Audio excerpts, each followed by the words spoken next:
नमस्कार। बहुत बार आप लोगों ने देखा होगा, सुना होगा कि ज्योतिषी के पास जब किसी विषय के संबंध में सलाह लेने के लिए जाते हैं तो वो आपको कहता है, बताता है कि आपकी कुंडली में ग्रह इत्यादि सब ठीक है, परंतु आपकी समस्या का कारण यह है कि आपकी कुंडली में पितृदोष है। वैदिक ज्योतिष के नियमों के हिसाब से यदि देखा जाए तो आप पाएंगे कि लगभग सभी व्यक्तियों की कुंडली में पितृदोष पाया जाता है, परंतु सबको समस्याएं नहीं आती। केवल कुछ लोग महसूस करते हैं जैसे कि उनके साथ हो रहा है, वैसा सब लोगों के साथ नहीं होता। पितृदोष के संबंध में मैं अपने अनुभव के आधार पर इस वीडियो के माध्यम से आपको बताने जा रहा हूं। यदि आपको ये लक्षण दिखाई दे तो समझ जाएं कि आपके पितृ भी आपसे रुष्ट हैं। सबसे पहले तो मैं आपको स्पष्ट करना चाहता हूं कि पहले जान ले कि पितृ कौन है और आपकी और उनकी नाराज़गी का क्या कारण है। पितरों की श्रेणी में आपके सभी पूर्वज आते हैं, लेकिन दोष कारक पितरों की श्रेणी में आपके ऐसे पितृ होते हैं जो इस लोक से परलोक में अतृप्त जाता है। कभी कभी ऐसा होता है कि परिवार के किसी एक सदस्य के साथ भेदभाव किया जाता है, संपत्ति का बंटवारा भेदभाव से किया जाता है।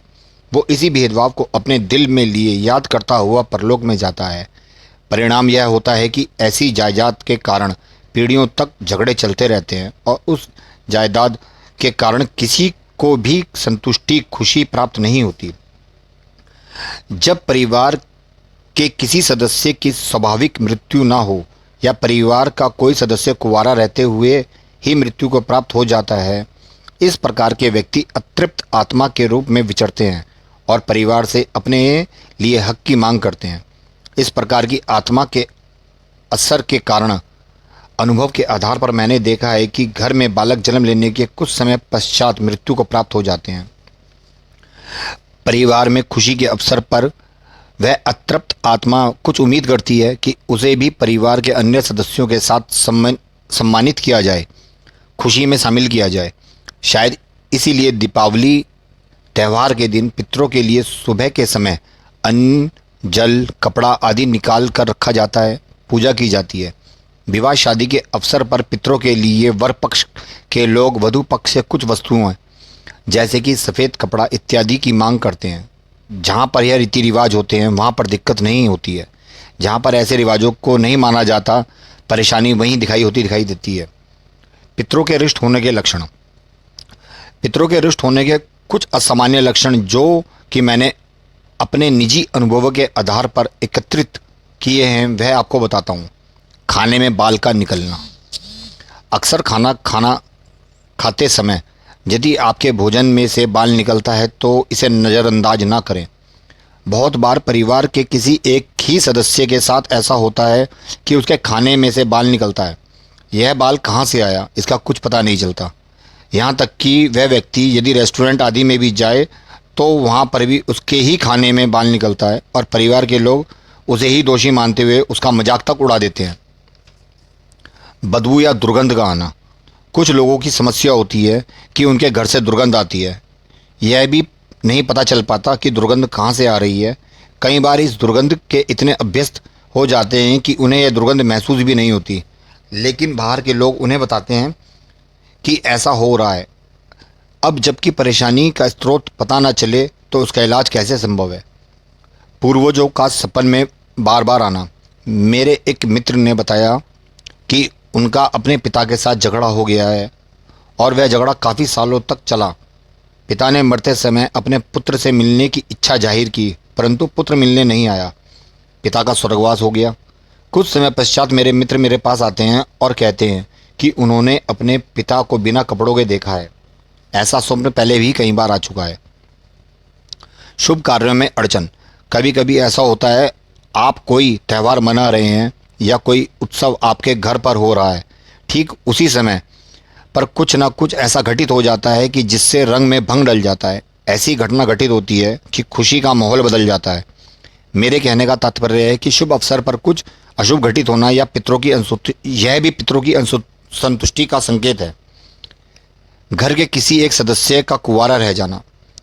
बहुत बार आपने अपने आसपास या रिश्तेदारी में या फिर कुछ अपने मित्रों में देखा होगा या अनुभव किया होगा, बहुत अच्छा युवक है, कहीं कोई कमी नहीं है, लेकिन फिर भी शादी नहीं हो रही। एक लंबी उम्र निकल जाने के पश्चात भी शादी नहीं हो पाना कोई अच्छा संकेत नहीं है। यदि घर में पहले ही किसी कुंवारे व्यक्ति की मृत्यु हो चुकी है तो उपरोक्त स्थिति बनने का आसार बढ़ जाते हैं। इस समस्या का कारण भी पता नहीं चलता। मकान या प्रॉपर्टी की खरीद फरोख्त में दिक्कत आना। आपने देखा होगा कि एक बहुत अच्छी प्रॉपर्टी, मकान, दुकान या ज़मीन का एक हिस्सा किन्हीं कारणों से बिक नहीं पा रहा। यदि कोई खरीदार मिलता भी है तो बात नहीं बनती। यदि किसी को कोई खरीदार मिल भी जाता है तो सब कुछ हो जाता है और अंतिम समय पर सौदा कैंसिल हो जाता है। इस तरह की स्थिति यदि लंबे समय तक चली आ रही है तो यह मान लेना चाहिए कि इसके पीछे अवश्य ही कोई ऐसी अतृप्त आत्मा है जिसका उस भूमि या जमीन के टुकड़े से कोई संबंध रहा हो। संतान ना होना। मेडिकल रिपोर्ट में सब कुछ सामान्य होने के बावजूद संतान सुख से वंचित है।